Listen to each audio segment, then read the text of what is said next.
Yeah, thank you so much for the introduction and welcome everyone for this side event titled Actions to Support No Plastics in Nature. Thank you so much for taking the time to join us in this busy Sea of Solutions week. I guess most of you have attended already other sessions and I hope it went well so far and you had fruitful discussions and interesting insights. My name is Stephanie Beitin and I'm Head of Market Transformation in WWF Singapore. This side event is co-organized with a few colleagues from all across the WWF network, all contributing to our vision of no plastic in nature. This initiative is recognizing that plastic issue is actually spanning across different stakeholders, such as businesses, citizens, and policy. The session today, therefore, has 3 pillars according to our main work areas. So in the first 45 minutes, we want to focus on the private sector and actually what businesses can do to reduce their plastic footprint. And we will try to answer the question whether there's a truly sustainable material for packaging. In the second part of today's session, we will hear then from our colleagues from the Plastic Smart Cities and EPR streams, and they will then further introduce their sessions. Please feel free to leave any questions in the chat box, and we can either answer them along the way or later in our Q&A session at the end of this first part.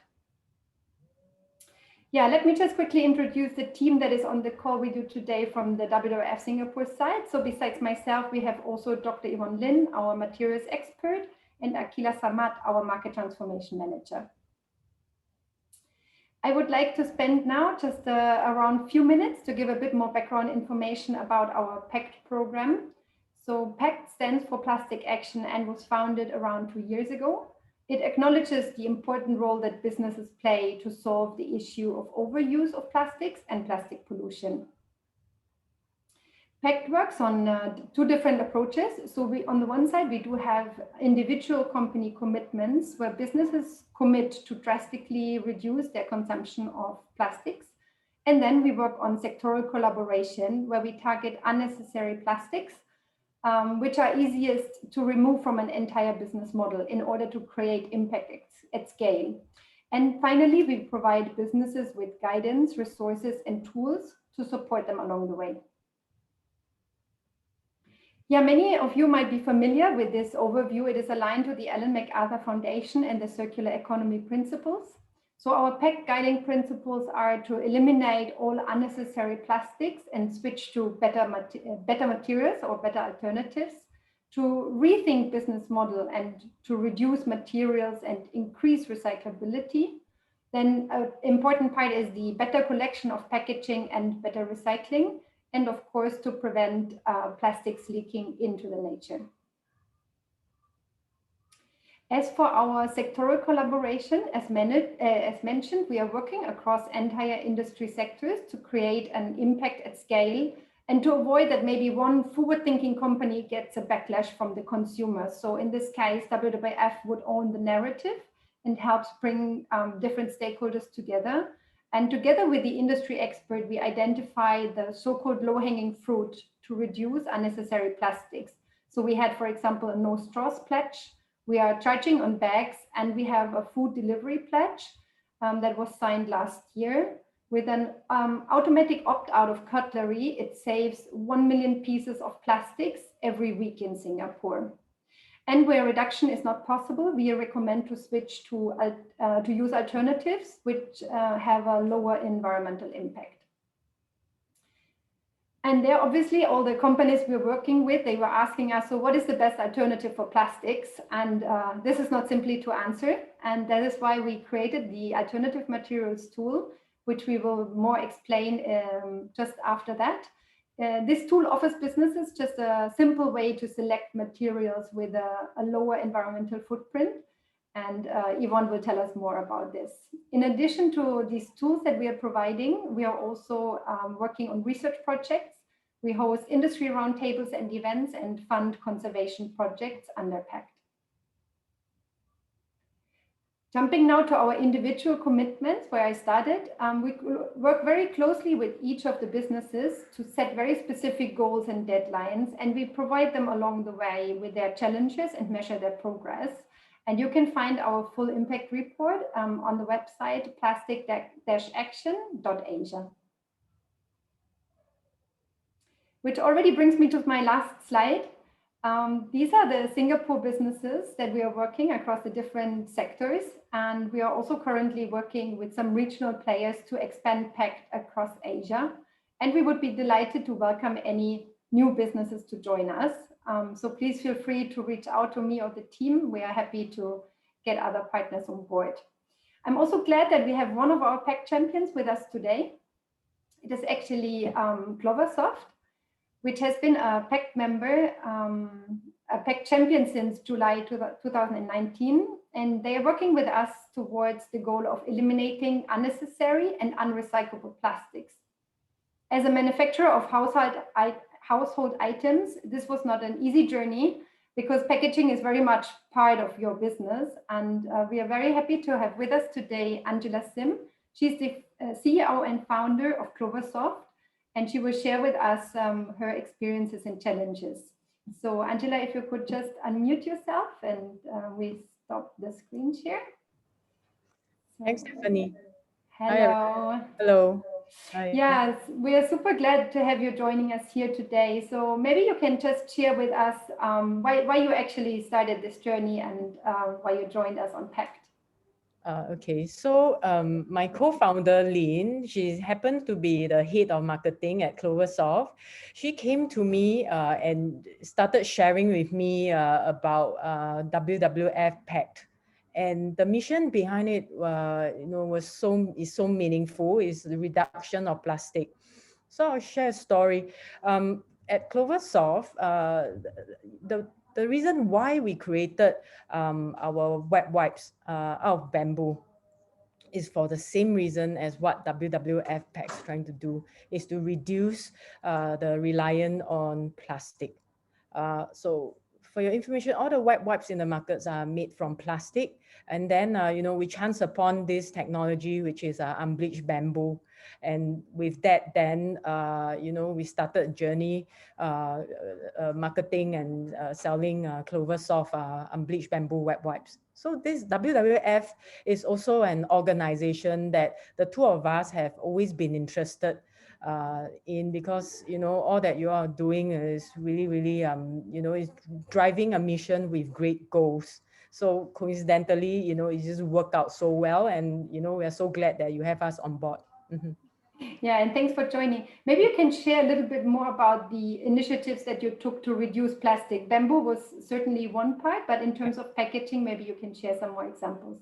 Okay, so to make it simpler, I will show you. This is a typical what all manufacturer, including Cloversoft, will do. So we have, if you can see, there are four multi-package, right? Packed inside. So we like to do this, and we like to hang it, and it's visible.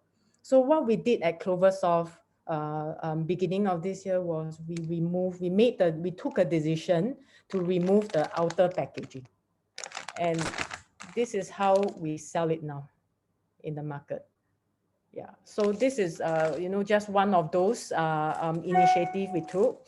The next is to actually remove the plastic packaging and to convince hotels to come on board with us to take this, put it in a cute box instead of having a plastic packaging. So these easy pull out with bamboo tissues. So these are a couple of initiatives we took. Great, thank you so much. And thanks for the practical examples. I think that makes it really tangible. But I mean, these impacted quite your business as well. What were some of the challenges in changing those logics? First of all, we didn't know by taking this action, it is regarded as a total new product. And we lost sales for a few months.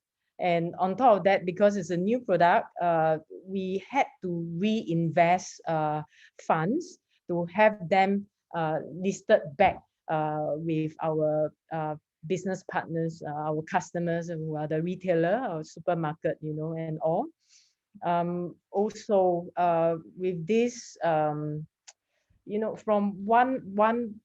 a few packs to suddenly selling at one pack, it was difficult for our customers to stomach, because if the end consumer were to pick up one pack, one multi-pack compared to one pack, right, the sales is 4 times lesser. So with that, you know, we kind of face some issues, such as we have to explain to our customers why we lost sales for a few months is because we needed time to convince them, like, you know, this packaging is not necessary. Frankly speaking, what we do is we tear this off, and then next thing is we can't even repurpose it. Like, for example, for a supermarket plastic bag and etc., we can still use it as beans and all, but this is complete waste. So yeah, so this was some of the issues that we were facing, yeah, with the chain. Thank you so much for sharing. I think it's also good to know which practical problems businesses are facing if they want to get rid of, which seems very like unnecessary plastic. But maybe you got also some positive feedback from customers, or like either your B2B clients or the end consumer. Can you share, is there some positive response to your efforts? Definitely. I think this will encourage more manufacturers to, you know, come on board and, you know, take this change. We have customers writing to us, telling us, you know, like explaining, like, you know, even though now it seems like it's, you know, a little bit more unhygienic, because usually it's packaged, you know, it's a habit, you know, everyone do it like that, all the manufacturers, but they're glad that we took this effort to remove the packaging. They felt that it makes them feel more less guilty having to tear off the outer packaging and then to just throw them away. So we have a number of customers who wrote to us to thank us for taking this initiative. So it's extremely encouraging, and I really hope that, you know, more manufacturers will do this, come on board, so that it will become a norm. Yeah. Yeah, and we hope you lead the way in this and inspire others to do so, and maybe then also change some logics in the retail space, as you shared with me before, that they are so used in the packs of 4, but maybe it's really not necessary. So I hope this can lead the way. Maybe just on that last point, why do you feel there are still some of your industry peers, they are still not aware, or they are still not on track on that journey, or haven't realized the importance? And what do you think are some of the barriers that those businesses are still facing today? Okay, why yeah, I thought about the, you know, why this is not changing. I think one thing is that, oh, so sorry. One thing is I think is a concern, the concern that they will, you know, the business development managers, means all the sales team, they will have to go explain to our customers who are, you know, our business customers on to address the fact that sales will be reduced. In fact, sales reduce because, you know, instead of 4 packs, 1 pack, I explained earlier. So I guess this is one. Second is perhaps in terms of manufacturing, there are some parts that you have to change at the back. So perhaps the manufacturers, they have been around for 50, 100 years. It could be a bit harder for change of mindset, or that they are less nimble to be able to change the parts and all. I'm not sure about that, but at Cloversoft, we did change the parts and move forward with this mission. Yeah. Great, thank you so much. Yeah. And I think we will continue our journey together, and hope we can inspire some more businesses and find some solution, because that's the spirit of PACT, also to find some solutions to challenges that many partner of an industry have, and in this way go forward together. So thank you so much for sharing. You're sharing your challenges, because I always feel that's more important. And glad to have you on board. And yeah, thanks again. Thank you very much. And with this, I would hand over the mic to Yvonne to share a little bit more around packaging and the material behind. So over to you, Yvonne. Thank you so much. Thank you, Stephanie. Yes, yeah, I hope everyone can hear me. Yeah, okay, good. Yes, I'm Yvonne. Hi, everyone. Now I'm just going to take a step back, to examine some general concept on material selections, as I think, as we have like heard from Cloversoft, Angela have already mentioned, when we are looking at packaging, we are looking at plastics, we have like, what other choice do we have? And if it's not plastics, what materials should I choose and how do I decide? So this is generally what I'm going to share about in this section. So firstly, in Singapore, it has been found that packaging waste actually made up of 1/3 of all the domestic waste generated. So that's actually quite a lot. And because of that, a lot of times people will start talking about, so is packaging like all necessary? Why do we need so much packaging? And a lot of times, as the example Angela has shown, once the outer packaging is taken away, and then you have that which you cannot repurpose and do it. But repackaging is basically very much necessary, as I've shown in this slide. There's actually 4 different functions. Looking at it, they all have a function to fulfill. The only thing we as consumers probably can come in to help to avoid or minimize waste generation is probably through service packaging, because this is only used at the point of sale. So this is where probably consumers like us can say that, okay, let's bring our own container or bring our own bag so that we need not have to use that plastic bag that's given when we buy something. But there are also packaging that do not have a clear function, like packaging that's like over packaging. Like we see now more and more e-commerce, more things are being bought through e-commerce. And we can see that for a very tiny item, there's like a very huge box and a lot of layers or wrappings that comes around with it. And so these are like over packaging, and also packaging that is there purely for aesthetic or branding purposes. But of course, I'm not saying that aesthetic is no good. I do like beautiful things as well. But I think what happened is that could we like take a step forward and think about, can we blend aesthetic together and branding, and of course all the necessary information that you need about a product together into the function, so that it is very functional and also at the same time pleasing to the eye. So I think this is where we need to start thinking out of the box. So, and of course, why we are here right now for this topic, we are going to talk a lot more on single-use packaging, because as you can see in plastics, we can actually find it in many applications. It's not just in packaging, but also in electronics and also textiles and even building constructions, as you can see in this graph over here. But if you compare the lifespans of plastics in packaging, it is actually very, very, very short compared to like electronics or building constructions. And yet the functionality of all this plastic packaging is very, very low. And also because of that, the waste generation is actually very high. I mean, you just need to use it for a few minutes and that's it, you throw it away. So the waste generation is really very high. Before I continue and give you the impression that we are here to simply say that plastic is like, all right, bad, and we should just ban plastics. What I really hope that everyone can take away from here is that every material actually has an impact on the environment. It's not just plastics.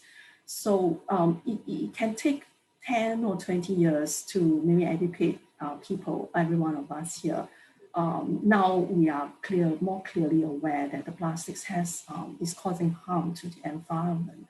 But if in that quick search for a replacement, we just switch to another material without understanding what is the impact of another material to the environment, we are just simply transferring the environmental cost from one system to another system. So I would like to use this chance to use biodegradable plastics as an example to clear up some misconception about materials. Because of the plastic pollution that we see in the marine, as we have heard so much from yesterday and also from earlier of today from other talks, I think it is inevitable that I think people will start thinking that, well, we need to switch to the biodegradable ones. So biodegradable plastics or biodegradable material in general, is it the solution to plastics pollution? So if we have to examine how do we define what is biodegradable, then of course we have to understand that, I think everyone will understand that biodegradable just means that if left in nature, nature would be able to assimilate it back into the nature as soil or as fertilizer, and there's like minimal impact or minimal toxicity back to the environment. And under this scope, you can see that in terms of packaging, we can find paper or carton box that can be classified as a biodegradable material. And of course, a biodegradable plastics such as PLA would be also one of them. And things like a wood-based material here would also be considered as a biodegradable material that can be used as a packaging material. However, if we look further and we see that, when we start going to suppliers and asking them, says that, can I have a biodegradable material for packaging? And you will find that sometimes terms like compostable comes out, and they are actually often used very interchangeably with biodegradable material. But there's actually a very slight difference between compostable and biodegradable. So compostable material are definitely biodegradable, but not all biodegradable materials are compostable, because strictly speaking, compostable material has to come with a certain condition. Say, for example, if the material is being labeled as a home compostable, it means that it can be buried in the backyard in the soil, and under ambient temperature, the material will biodegrade. But this does take quite some time, and it is not as fast as if you were to compare it with a material that is industrial compostable. In industrial compostable, on the other hand, actually requires a certain temperature to be applied, and usually it's around 60 degrees Celsius with a high relative humidity and the presence of oxygen. So usually this has to be passed on to an industrial composting facility to be rightfully composted, and such material will actually get composted, biodegraded in a much shorter time. And if you look at such a definition, you will find that, okay, so the paper cartons and all that can still somewhat be considered as compostable. A PLA, biodegradable plastics, can be considered as compostable.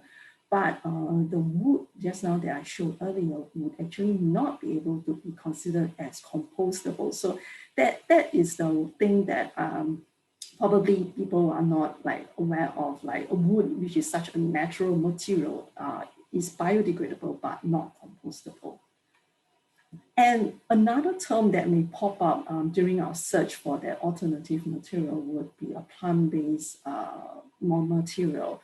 So we often heard about this material is plant-based, or you can say that this plastic is actually plant-based plastics. Are they all biodegradable or are they compostable? Not exactly. So in terms of plant-based, there's actually two different types. One is, for example, pressed bagasse. This is actually made from the agricultural waste from the sugarcane. So the fiber that is left after you extract the sugarcane juice, this actually can be made into a material that is called pressed bagasse, and this is actually compostable. But on the other hand, there's actually a plastics called bio-PET. So usually we know PET comes from fossil fuels. So, and then when somebody says that, oh, I'm selling PET, but made it from plant. So what this means that the manufacturer actually got the source from a plant base, extract out the ethanol, and then further refine it to make PET. So they call it a bio-PET. Is this biodegradable? No. So, but are they called plant-based plastic? Yes, because the source, the feedstock is actually from plants. And how do we tell? The thing is, how do we tell? So if you see some material that has been being sold, the name is still PET or HDPE, like the ones that you normally see from fossil-based plastics, but now they attach the word bio on it. These are not biodegradable because eventually these kind of plastics, they are being made to have the same kind of backbone as a fossil fuel made PET or HDPE. So they are essentially not biodegradable. So having said so much, does that mean that actually biodegradable plastics or compostable material has no application in our society? The short answer is no. It's just that we have to consider a few factors when we select materials. So the most direct one, or one of the most important factor, of course, we have to consider is the waste management system of the country where the material is going to be used. So say, for example, this material, this packaging material, it could be the same kind of a product, but one is being used in a resort island, but another one is going to be used in a city. So naturally, the types of infrastructure available is going to be very, very different. We have to look at what is the main disposal technology that is being used in these two different places. Granted, a resort island being smaller and maybe it's not exactly more on a resort, more a tourist destination. The infrastructure, the types of infrastructure that is available would probably be a bit lesser compared to what's available on the mainland within the city itself. We also have to look at is the recycling or composting plants available, because like, for example, in Singapore, we don't have a composting plant. So in that sense, if we were to use biodegradable packaging, it might not make as much sense as if that same material is being used in a country where there is actually a composting plant. So I would say that even for a compostable packaging, say a carton box or even a biodegradable plastic, a proper collection system must still be in place, because even because if you don't collect it, that packaging will still end up being a litter. Because as I mentioned just now, most of these packaging material, they are being made to be compostable. So it means that they need a certain condition, like, for example, temperature or humidity or the presence of oxygen, to be able to start that decomposing process. So if it's just being left in the street, it will biodegrade eventually, but it will still be quite an eyesore for a few days or many days. And lastly, of course, I mentioned that having a presence of a local recycling plant would also help to generate some kind of local supply of recycled content material for use into a second use as a new material. So I'm just going to very quickly, I'm not going to go into details of certifications, because I think after hearing me for a while now, there's actually a lot of questions like, so how do we know like what material is good or bad, or when we talk to supplier, what do we need to look out for? And I think certifications is one of our a very good reference to go to when we look at the product. Is it what we intend, the performance, because certifications would certify the product according to some kind of a list of tests, standard tests that the material would have to go through to ensure that the material is as clean. Yeah, so this is just a list over here just for very quick sharing. So now I'm actually going to go into a very, very quick introduction on the alternative materials tool, as Stephanie has mentioned earlier. So in WWF, we actually as one of our resource for our PAD members, and in fact, this materials tool is available to public. We have developed this alternative materials tool. So the idea behind it is as we talk about material selections, there's so many informations out there, and it tends to be very, very confusing to many, many people. And also a lot of times we tend to look at only the downstream impact of a material, which is like for example, plastic. We see that it is we know that it's harmful to the environment, but if we were to switch to another material, the other material may have also a harmful impact, but it's on the upstream, which is on the production manufacturing stage. And we, as consumers, we tend not to be aware of that. So what the AMT tool is able to do is to look at the science-based solutions. We look at the whole life cycle of the material, and we rank the material so that we make it simple for everyone to know what material would have the least environmental impact. And the main target packaging material we are doing here is single-use packaging. And single-use packaging is doesn't mean that we are encouraging single-use, because single-use packaging can never be sustainable. But what we are trying to do is to make it minimize the impact of using it. So I'll just very quickly share the look of the tool. So sorry, I'll just need to share screen in another one. Just, sorry, give me a few seconds.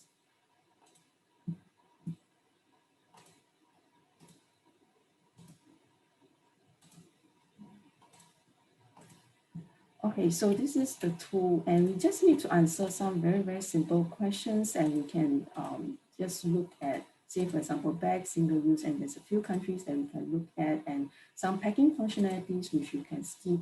And you can see over here that there is the materials are actually being ranked over here, where you can look at it with a very basic information, and also the table here will give you some very, very basic LCA background of the material in terms of the production, which I mentioned as upstream, and then also eventually on the end of life, which is the downstream, and you can see where is the impact coming from. Okay, so I'll just stop here because I noted that the time is running short. So probably I'll just leave 4 minutes for the Q&A session, which will also include, if you have any questions for our earlier speakers, Angela and also Stephanie, please feel free to put it in the chat, and Akila, my colleague here, will actually also help to facilitate the Q&A session. Thanks so much, Yvonne, for that really clear presentation on the alternative materials tool. I see there's some comments from Jacqueline for the link. Maybe Stephanie, if you could assist. Oh, great. Thanks, Steph. So yeah, we currently don't have any questions from the participants, but I actually have some questions for you, Yvonne. So maybe I can ask them while we're waiting for people to post in their questions.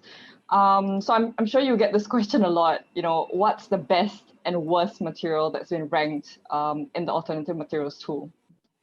Yes, I think once everyone starts looking at the tool, the first thing we want to know is, so what is the best material, because we want to replace our plastics. But because time was short, I'm sorry I couldn't give a more detailed run through of the live demo. But if you look at the functions, we actually have to look at what are you looking at? Waterproof? Are you looking at bag? Are you looking at rigid or flexible container? So we have to decide which kind of material, which type of packaging product that we are looking at. And because of that, there's actually no best material. It really depends on what is your functionality. And you please do have a try on the tool and to look at it. So no best material based on the AMT results. I guess also another question that everyone has is, what's the worst material? Yes, on the other hand, actually, what happened is that there is one material that always seems to come out ranking at the very bottom, regardless of which functions that we are looking at, and that is the expanded polystyrene, or what we are more commonly familiar with. We call it the styrofoam, the foam container that we can see from holding hot coffees or the takeaway food container. Because the manufacturing, the production, the material extractions is actually very high. Also at the end of it, because it has no recycling value, and also because it's very lightweight. So it has very high littering potential. So that happens to be one of the worst material that we learn from the tool.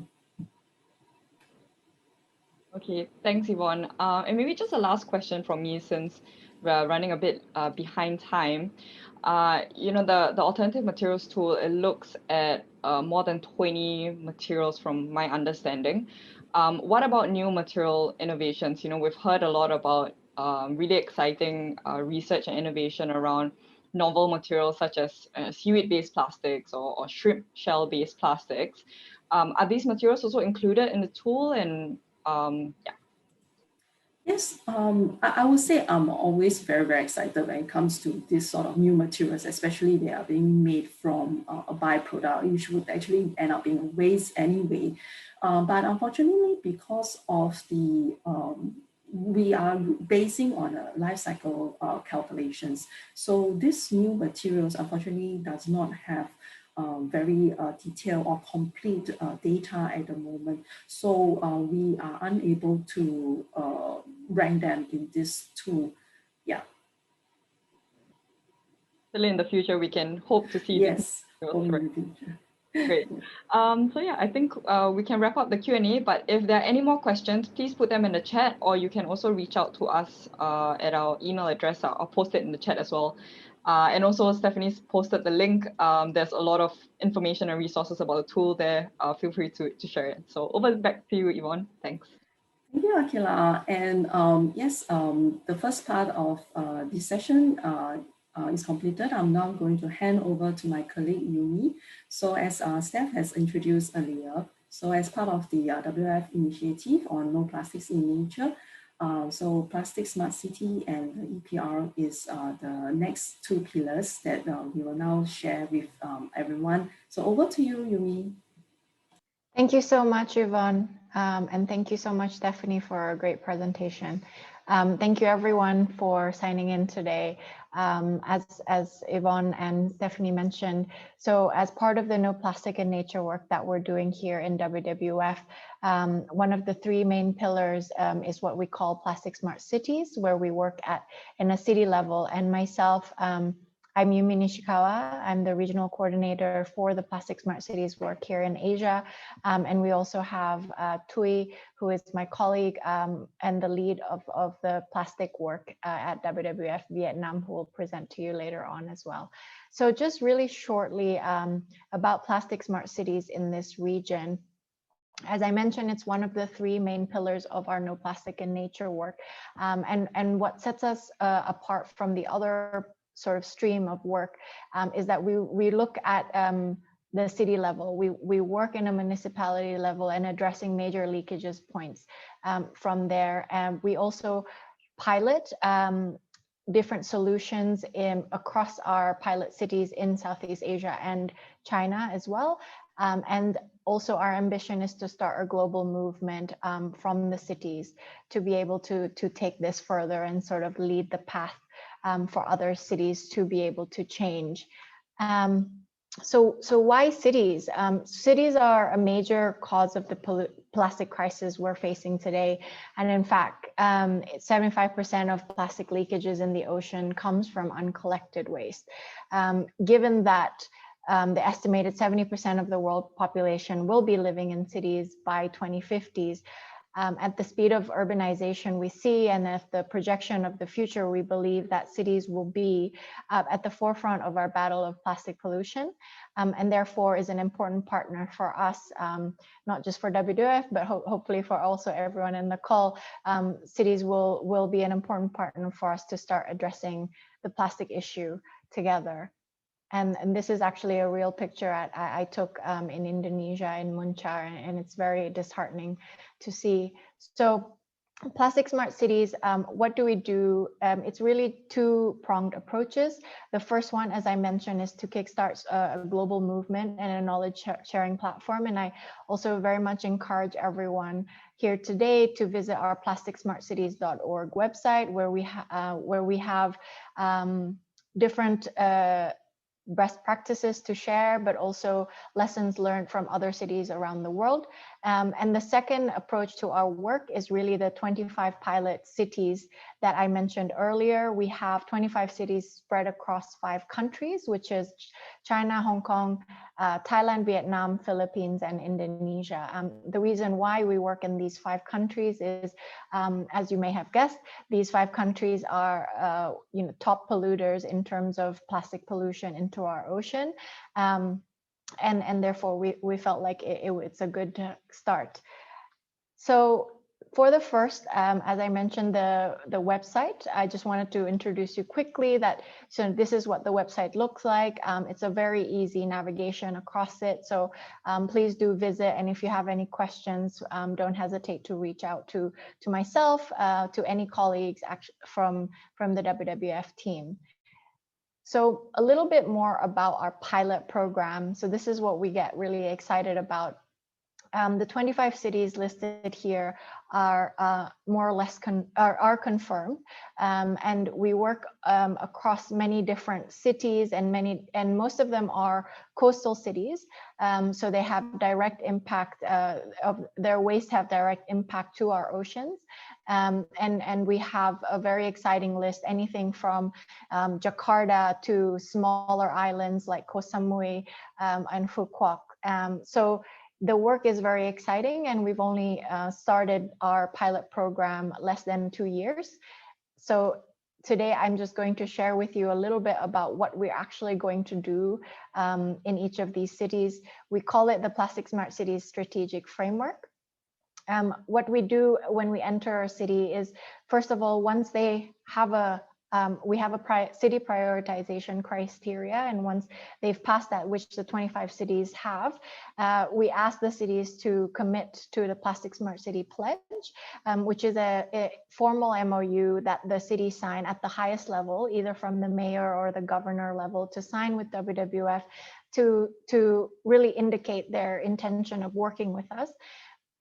And then secondly, we also conduct a scoping with the cities, where we really want to deep dive and understand what are the gaps, where are the different flows of plastics, and where are the hotspots, and how bad or how good is the situation, so that we can then identify together with the city to create a city action plan, which then sort of leads us to the more strategic work of where are the intervention points that we could start off with together with the cities. And here you see in the orange section are the implementation options. So whether a city chooses to work with us across all of the implementation options or just some is completely customizable. But what we can offer are these 0.4 to 8, which is a policy intervention where WWF can then advise the city, but also counsel them on what kind of intervention and incentives for behavioral change or regulations that they can change from a city level. Fifth one is the facilitating sector roundtable, so helping them approach different stakeholders and providing a safe space for those stakeholders to come together. The sixth is really the bread and butter of Plastic Smart City, which is building local collection, separation, and recycling infrastructure. And as you might guess, is more where sort of we as a team roll up our sleeves and really pilot some of the solutions that we see on the ground. And I'll talk a little bit more later about that. The seventh is identifying and scaling entrepreneurial solutions. So we really believe also that startups, entrepreneurial solutions and innovations that are popping up, there are so many out there, and we really want to utilize them in order to help us bring innovative changes to some of the cities that we work in. And of course, the last one being monitoring and evaluation.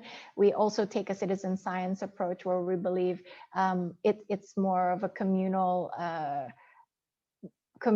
way that the citizens can actually come together and help us gather that data.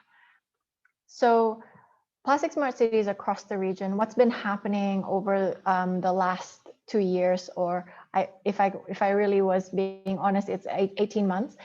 We've identified the 25 pilot cities across the 5 countries, and that's very exciting for us. 14 out of the 25 had actually signed and declared the PSC pledge with WWF. The baseline assessment activity is now on the way for 11 of those cities in Asia, and 6 cities from the regions have completed their baseline assessment. Action plans are on the way for 7 cities across Southeast Asia, and we're working with them, as you can see here, in different workshops. Well, now we resort to online workshops, which we continue to do by going back and forth with the city and understanding what their plans are across the next 5 years or 10 years. So in terms of the implementation options, we have, through the action plan process and beyond, we also we constantly communicate and do a back and forth with the local government and set ambitious local policy and regulational targets. In terms of the roundtables, we've had numerous amount of roundtables, which include stakeholders from the business sectors, the local governments and municipalities, and also grassroots organizations. For number 6, in the building local collection, separation and recycling infrastructure, these are just a list of a few of the examples that we're working with on the ground. And some of you may already know the name.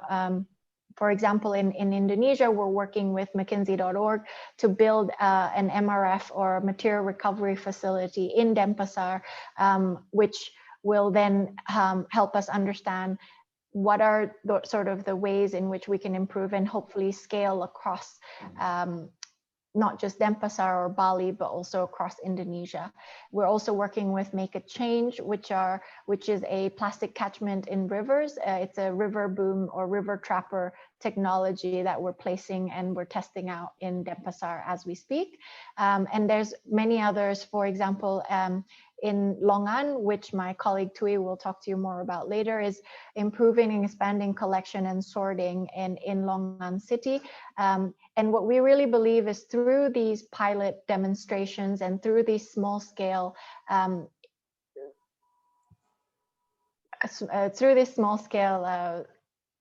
implementation work that we're doing, what we really want to achieve is show a small scale success, which we can then replicate across the city and also across the country. And if we're being very ambitious, we want to replicate it across the region. So these are just ways in which we want to demonstrate to the local government that it is very doable. It is very it's not, you know, out of reach, and that we can do it if we concentrate on it together. So the 7th one, I just want to quickly say that we have held 4 innovation competitions across the 4 Southeast Asian countries in Thailand, Indonesia, Philippines, and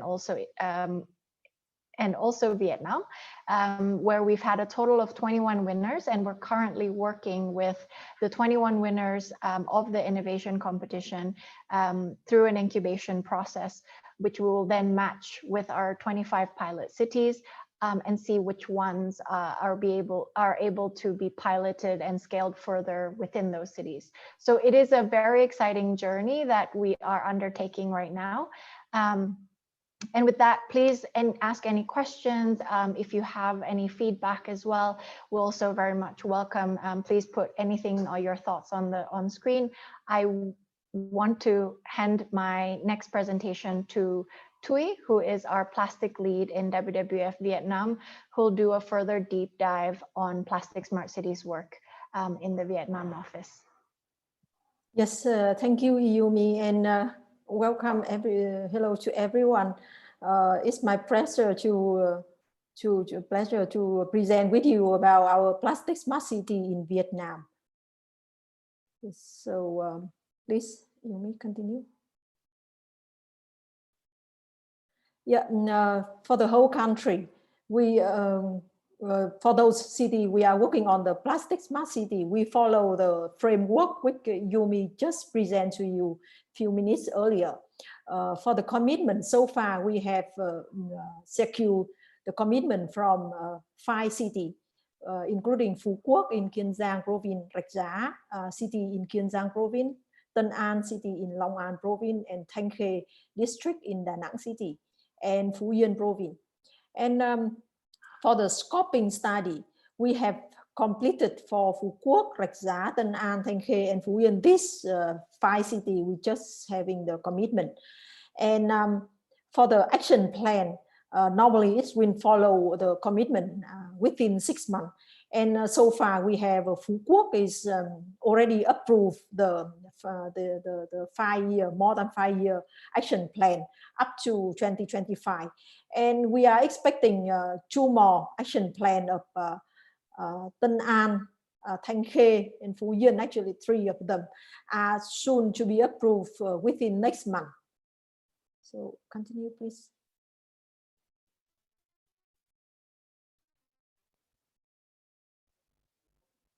So now I will share with you some actual work we are working in Phú Quốc city. As I mentioned earlier, Phú Quốc was the first one city in Vietnam committed to the Plastic Smart City program in November 2019, together with other 2 cities in Southeast Asia. And for Phú Quốc, we was able to do the baseline, the scoping study, which identify the structure of waste in Phú Quốc and the amount of plastic undermanaged and the amount which is unmanaged and leakage into the environment. So this diagram, the wave flow diagram, demonstrate the data of the scoping study. And this one, the scoping study, help us to build the action plan for Phú Quốc. And with the photo in the right hand side, you can see that, sorry, it is in Vietnamese, but it demonstrates to people how why we have to reduce the plastic, and the way people can reduce plastic waste in their daily life. Yes, so continue, please.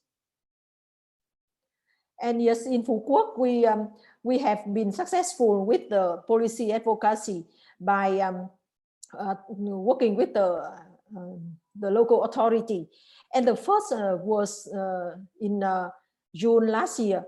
The head of the city has gone for the collective action in the whole city to reduce plastic waste on the island.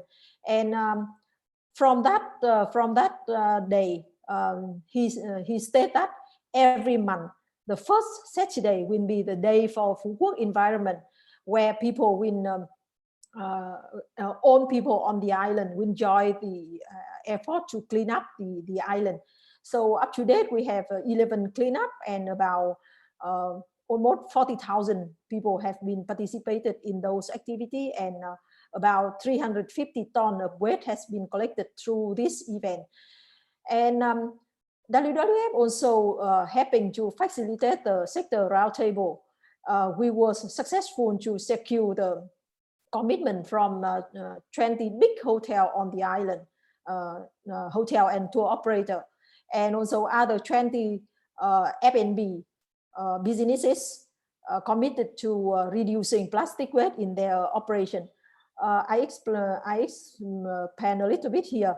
You can imagine one hotel, one day they, not in the COVID time, but in the normal time, they would serve something like a 1,000 bottle of water, a plastic bottle of water as complimentary water for the guests. So you can imagine 1 year they produce about 400,000 bottles, And with our working with WWF, they have changed this operation into the water refill system, so that the amount of bottle of water was reduced. And then we also working with school, with community and tourists, with the fishing community to reduce the plastic waste in their daily operation. I will have some illustration in the next slide, but I continue with the local collections, separation and recycling infrastructure. Phú Quốc is an island, and some part of it doesn't have the collection system. So WWF setting a small system here where we collect the plastic waste in 2 days a week, and the organic waste will be treated as the way people do, because it can be degradable. But the plastic waste people normally throw into the environment. Now we collected it twice a week, and after 9 months, after 9 months, with only 30 households joining the effort, 10 tons, more than 10 tons of waste was collected, including 3.1 tons of plastic, and of which 2 tons of recyclable waste. And the pilot model of organic waste treatment has been demonstrated in some households as the kind of vegetable tower or some other recycle activity. And we also having the work, because Phú Quốc is an island where the marine biodiversity is very rich. So we are working with the Marine Protected Area Management Board to clean up the coral reefs, which we have done twice a year so far. And as Yumi mentioned earlier, we also organize the innovation contest, which lasts from April to September this year, which had identified one winner for Phú Quốc, who are focused on the recycling the organic waste into some kind of clean farm. So they are called Clean Agriculture Club. Yeah. So next slide, please. Yeah. So with this slide, I just want to demonstrate some of the results from working with the business on the island. As I said, we have 40 business committed to reducing the plastic waste in their operation. So we have 2 months ago, we have done an audit, and we found that some information you can read here, but I can pick out some, like among those 40, 35 of them are using no plastic straw, and 30 of them had trained and encouraged their staff to reduce plastic waste, not only at the at work, but also at their home and their daily life. And also some, for example, some 20 business has placed waste separation trash bin within their area, and 24 of them display the information on plastic reduction at the reception, or the easy access play for guests to follow, or to watch and practicing. And some of them even buy some material to serve for to lend the guests when they are staying in the hotel. They can borrow and then return when the guest leaves. And one initiative is some of them had gathering together to purchase together to make a bigger purchase and reducing the plastic waste. Yeah, next please. For the activity of communication, we have working with all schools on the island. We have one TOT, the training of trainer, to 63 teachers from all 36 schools on the island. And also from this teacher, they have been able to reach to 22,000 students on the island about the plastic plastic waste impact to the nature and how they can reduce the plastic waste in their life. And then we also support some those schools to do the extracurricular activity, such as drawing and recycling contests, or installing the drop-off center for recyclable and waste separation at the school. And one good example is these schools, they collect the recyclable waste and then sell to the buyer, and then get those money to support some poor student in the school. So the initiative is very encouraging. And within the school, we also publish some material for self-education. We have been working with the, we have been produced a comic book on the plastic waste, which proudly being translated into several other languages in the world through our WWF colleagues, so that the book can reach to other countries as well. And one of the poster, we are working with fishermen. You can see in the right hand side, where it's so impact of the plastic waste on the marine ecosystem.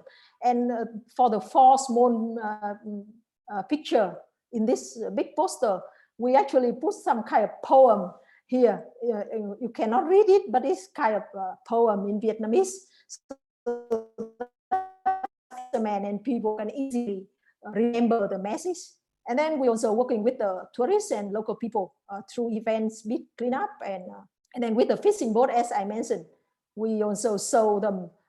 We work with the local authority to put this poster on their boat. The poster is produced in a kind of long-lasting material, so that fishermen can read it every day.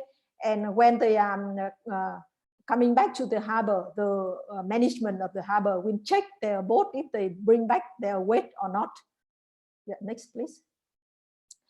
That is an island, and then now I take you to inland city, Long An. Thanks, Thuy. I just wanted to point it out that we're a little over time, so if you wanna. Okay, so for Long An, it's just a little bit different. We just focus on the waste separation. So next slide, please. Yeah, we work with the local authority there to make a pilot model where we tested with more than 400 households, and this very successful model. And now the system has been expanded to one ward of the city, where we are having a more almost 5,000 households to be participated. And it is very encouraged that the city had planned to expand to another 2 neighboring wards with their own money, their budget. So our work is already influenced and take influence to other city, other area within the city, and led by the local authority. So I have a video to show you how the work is, but maybe in terms of time, maybe the video can be take off. Thank you. Do you want to show the video, yes, Thuy, or? If we are still having time. So we have maybe. Can you play it from your yes. computer?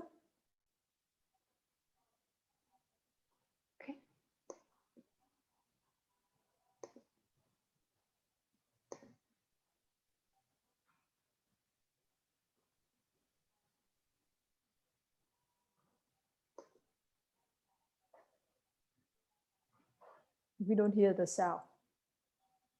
You don't hear the sound?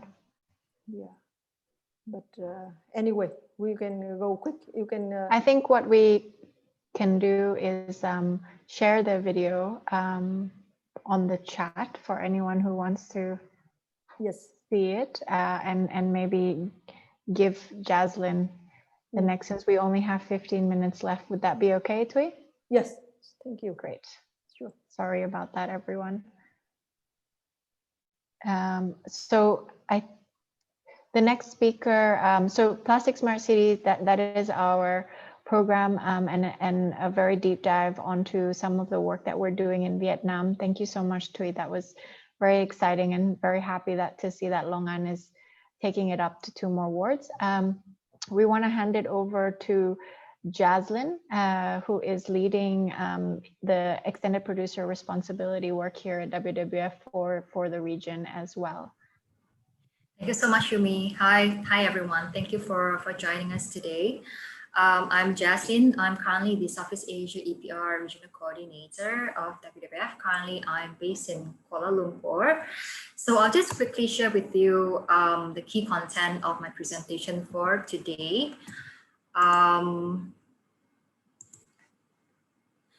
So I'll bring you through the following key content of the EPR presentation for today. So, so the first part of the presentation is just to briefly share with you our current EPR project that falls under No Plastics in Nature initiative by WWF. And I think what will be really interesting for some of you, especially for this presentation, is to share with you the studies that we have launched in Malaysia and Philippines. And we'll be sharing with you some of the key findings through the material flow analysis for post-consumer plastics. What are the key implications in order for us to take into consideration to propose an EPR scheme for specific countries, especially for Malaysia and Philippines? And I'll end the presentation with a very quick conclusion. So as Stephanie and Yumi has covered earlier on, so under this No Plastics in Nature initiative, there are 3 key pillars that we are working on. So the first key pillar is really on pushing for and advocating for global policies and international treaty as well. So the second pillar is really about business engagement. That is when Stephanie and her team came in as well to talk about WWF PAC, about how to further engage with local companies and how to provide them guidelines. And the third pillar is on action plans, where Yumi has covered on Plastic Smart Cities. So the EPR project actually falls under 2 key pillars. So it's very relevant when it comes to policy formulation. And of course, when it comes to EPR scheme, that's when we also talk about further engage with the companies, the consumer brands, for example, to implement the EPR scheme in very specific countries. So what we are doing now, in terms of pushing for EPR scheme in specific countries is really to mobilize government in targeted countries in Southeast Asia to look into incorporating EPR elements into the legal framework, the policy itself. And we also talk about supporting businesses to create an ecosystem and to transition to a circular economy concept for plastics and as well as for other packaging material. So what we are doing, we're also trying to facilitate multinational and local companies to help them and also to guide them to take greater responsibility for end-of-life impacts of their products and packaging as well. And apart from that, we're also developing studies and analysis where we'll be able to provide more science-based recommendations and guidelines. So as you can see from here, so we are addressing the plastic pollution from a global level, a national level, and cities level. So EPR actually falls under the national level initiative. So, so under this EPR project, currently we are working in 6 countries in Southeast Asia. So targeting Thailand, Singapore, Indonesia, Malaysia, Vietnam, and Philippines.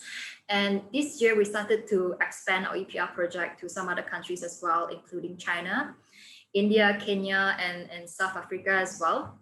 So definitely when it comes to the EPR discussion, the level of engagement and the level of progress is very different across countries.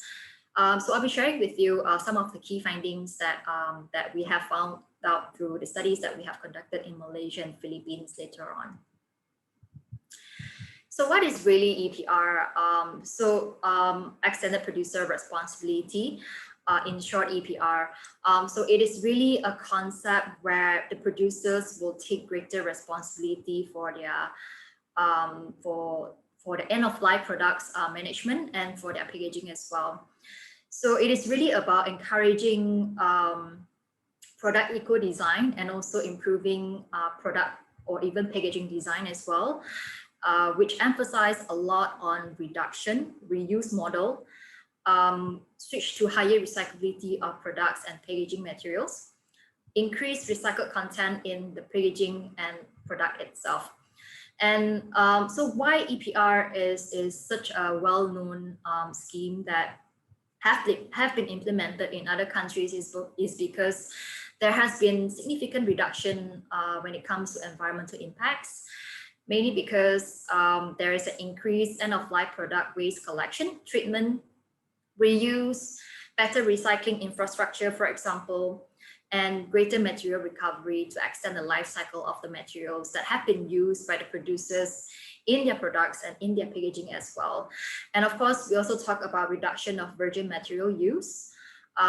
For example, because some consumer brands companies, they have started to increase the recycled content in their packaging itself. So the EPR fees is very different from the tax and the public fees that have been collected by the government itself, because the fees are not collected by the public fiscal authorities, and it does not flow into the budget, the public policy itself. So the EPR fees are actually collected and managed by a system operator, where we call them producer responsibility organization. And the fees collected has to be exclusively used to fund and directly fund the packaging waste management related activities that include the collection, the sorting, and the recycling infrastructure as well. So this is just a very simple diagram to share with you the picture of an EPR scheme that will be in place in specific countries. So as you can see from here, the producer responsibility organization as the system operator will engage with the producer, the importers, and to collect EPR fees from them based on the volume that the volume of packaging that they put in the market, and also based on the materials of their packaging as well. So that will determine the level of EPR fees that will be paid by the producer and the importers as well. And of course, the producer, the PRO, has the responsibility to contract waste management operators to further improve the collection system and also further improve the sorting system in place as well. And of course, they also have the responsibility to also work with and engage directly with the recycling companies, so that whatever that has been collected and sorted, they will then send the collected recyclables to the recycling companies for further processing. And they also have the responsibility to educate the consumer as well, especially when it comes to segregation, waste segregation, so that most of recyclable items are not contaminated, which will affect the quality of the recycling process afterwards. So this is just to share with you, when it comes to the EPR scheme, there's always a misconception among key stakeholders where they think the EPR is purely dependent on the producers itself, only for the system to run. However, for an EPR scheme to run effectively, it requires involvement and roles and responsibility from different key stakeholders, which include not only producers themselves, as you can see from here, consumers, we also play a very important role as well by doing proper separation and also making wise decisions when we are purchasing certain products and certain items as well. And the government will have to come in as well to regulate the whole EPR system, and also to work with the PRO on the waste collection. And of course, the local government has the responsibility to communicate with the public and the consumer as well.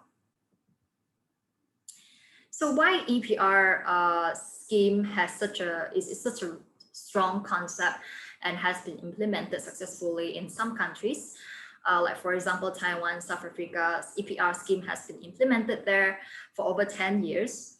So from environmental perspective, that when there's an EPR scheme in place, which will then lead to reduction of material and packaging use, and the EPR fees that has been collected will be used to improve the collection as well as the recycling infrastructure as well. And of course, we also talk about increase of material recovery, reduce the usage of virgin material. So from a social perspective, by having an EPR system in place, that is when we can strengthen the interaction along the value chain, right from the upstream to the downstream that will involve the waste management operators. And we also talk about job creation by improving the recycling infrastructure in this very specific country. And from the economic perspective, so EPR scheme will be a tool for collective action to transition the whole country to a circular economy. So by having an EPR system, it will be also able to boost the recycling market, improve market mechanism, and also most importantly, to align demand and supply of waste and recycling sector as well. So later on, I'll just quickly go through some of the key findings that we have been will be able to find out from the studies that we have conducted in Malaysia and the Philippines. So, so the first part of the study, is to analyze the current waste management system and recycling market for packaging waste, especially for plastics. And based on the key findings, we'll then propose a customized EPR schemes based on the local implications. So the key findings will then be used to support policymakers in policy formulation in order to transition towards a circular economy. And also definitely, we also would like to make use of the key finding as a key reference for industry players to become an informed change maker and innovator as well. So, so we have launched this EPR study in Malaysia in September, which is 2 months ago. So as you can see from here, these are the three significant key findings that we have found out from the EPR study itself. So in Malaysia, most of the high value recyclable packaging has been separated from the household waste to a very relevant extent and has been transferred to the recycling system as well. And this applies specifically for HDPE, PP, and definitely PET material. And Malaysia has very large recycling capacities in place. So the capacities are actually sufficient for the local generated plastic waste and plastic packaging waste as well. However, most of the capacity are occupied by the imported recyclables because the imported recyclables are usually higher quality and they're usually cleaner as well. So that's when the recycling companies, they will prefer to import the recyclable items from other countries. And last but not least, we also found out that the low value and non-recyclable items are mostly disposed altogether with other organic waste and general waste. So what are the low value and non-recyclable items? They are mostly the sachet and also flexible packaging as well. So, so the first part of the study is to really understand the material flow analysis for the post-consumer plastic packaging waste in Malaysia. So what we found out was that an estimated annual post-consumer plastic waste generation in Malaysia is that much, as you can see from there. So, so what would be really interesting to find out is that, so as you can see from here, most of the materials like HDPE, PET, and PP materials are highly recyclable in Malaysia. However, even for PET materials, there are some materials that are not, some packaging are not recyclable in Malaysia, especially dark colored PET materials and PET trays as well, which are usually non-recyclable in Malaysia. And even for HDPE, there are some HDPE material that have some other additives that makes it very difficult to recycle. So that is when some of the HDPE materials are not recycled as well in Malaysia. So for materials like LDPE, PP, PVC, and other flexible mixed materials, so these are usually not recyclable, although we do have the capacity to recycle flexible packaging material like LDPE and PVC, polystyrene, we do have the recycling capacity in Malaysia. However, most of recycling companies, they will prefer to get the feedstock from the industrial and the commercial sector, not from the household industrial waste, mainly because these materials from industrial and commercial sector are usually available in large quantity, and they're usually cleaner as well for recycling purpose. So these are the key complications that we have to take into consideration for an effective EPR system in Malaysia. Definitely, we need to have a very clear responsibility within the government itself. We need to have greater engagement with the private sector, not only with the consumer goods company, even the collectors, processors, and aggregators as well. And of course, we need to have greater effort to manage flexible packaging in Malaysia, especially, and also to ensure that higher share of rigid plastic packaging are recyclable by using EPR modulation fees. And last but not least, there is a need to ensure traceability and monitoring when to have an EPR scheme in Malaysia. So this is what we would like to propose for the case of Malaysia, by having a mandatory EPR scheme for Malaysia, covering all packaging waste, not only plastic waste, mainly because we don't want to have a negative substitution effect by only focusing on plastic waste. So we also propose to have one PRO in place to ensure that there's a holistic, reliable, and fair manner of waste management system in place. And of course, it is also easier for the government to monitor as well by only having one PRO in place. And of course, there is the need for modulation fees to encourage the usage of more recyclable packaging than non-recyclable packaging by using the EPR fees. And of course, there's a need for strict monitoring and control system by the government. In this case, it could be the Ministry of Water and Environment and Ministry of Housing and Local Government as well. So for the Philippines, the situation is slightly different, where the high value recyclable items are separated from household waste to a very limited extent and has been transferred to the recycling system. So what we found out was that the Philippines is still at the early stage of sustainable waste management. And the recycling capacities are insufficient for locally generated recyclables at the moment. So as you can see from here, so out of the, so this was the material flow analysis that have been conducted from the study itself. So out of the 2,150,000 tons of plastic that have been generated for consumption, 35% are actually leaked to the open environment, and 33% are disposed to the landfills, 16% are still in use and stored, and only 9% are recycled in Philippines. So in order to propose for an effective EPR scheme in Philippines, so these are the key implications that we have to take into consideration. So in Philippines, there is a geographical challenge where there's no centralized waste collection system, especially for rural and island communities. And of course, there's also insufficient recycling capacity in place right now. And there's also fragmentation and misalignment implementation of legal framework in Philippines. So for Philippines, we also proposed a mandatory EPR scheme, mainly because we would like to ensure that there's a level playing field for all the companies in Philippines, and we would like to ensure that there's large-scale collection for economies of scale when it comes to the recycling stage.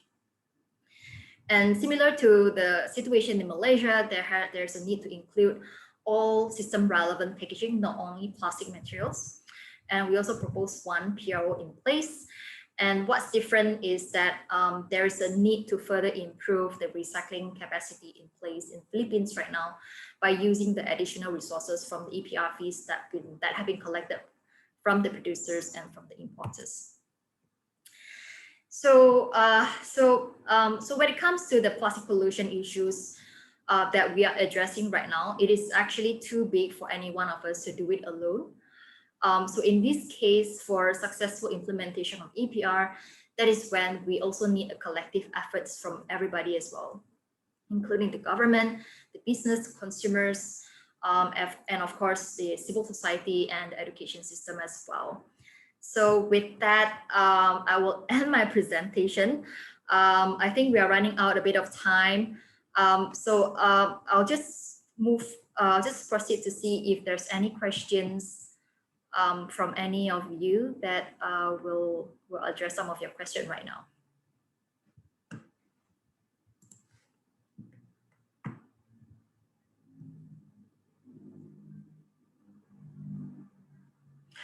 I have one question from Kandakar. Is there any EPR guidelines developed by UNEP of WWF?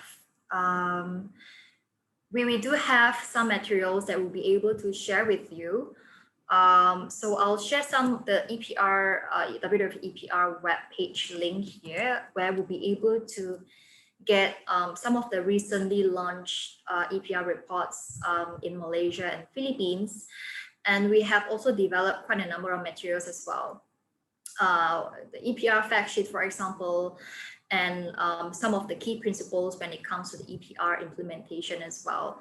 So I'll share the link in the chat box, so you'll be able to get most of the materials from there. And of course, I'm not sure whether if anybody have any other questions, but feel free to reach out directly to any one of us.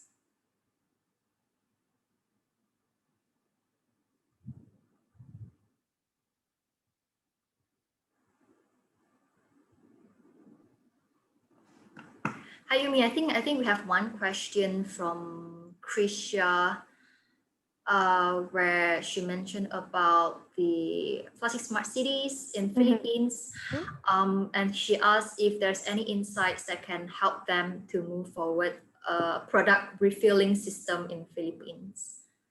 Yes, so we will get in touch with Krisha separately, and Krisha, please do reach out to myself. I will share my email to you, and we can talk further. So I just wanted to thank you again, and apologies for running over time, but thank you so much for everyone who attended and all the speakers as well. Thanks everyone.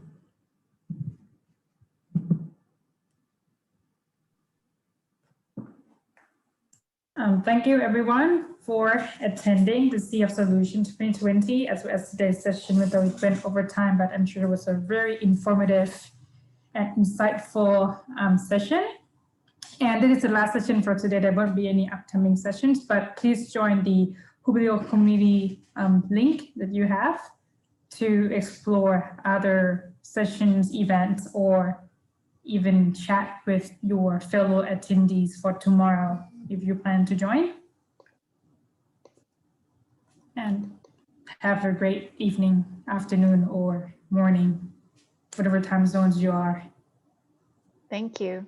Thank you. And maybe work on trying to get the slides uploaded.